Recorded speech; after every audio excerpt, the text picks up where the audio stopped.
जे की तुमचे आईज असतात आणि जी ही स्किन असते ही अशी खाली येते, तर आफ्टर 30 किंवा 35 नंतर हे प्रॉब्लेम सर्वांनाच होतात. तर ते होऊ नये म्हणून तुम्ही मसाज करायला पाहिजे. तर तो कोणत्या पद्धतीचा ते आपण पाहू.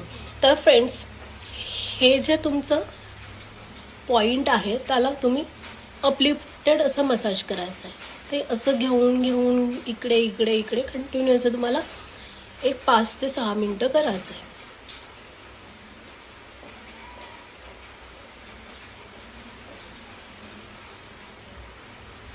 फ्रेंड्स, अशा छोट्या छोट्या माहितीसाठी आणि टिप्ससाठी माझ्या आय डीला नक्की फॉलो करा, लाईक करा आणि शेअर करायला विसरू नका फ्रेंड्स.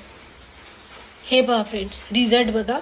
हा जो डोळा आहे, इकडचा जो भाग आहे तो लिफ्टेड वाटतो आणि इकडचा बघा, दिसतोय फरक. तर फ्रेंड्स, असा मसाज नक्की ट्राय करा आणि मला कमेंटमध्ये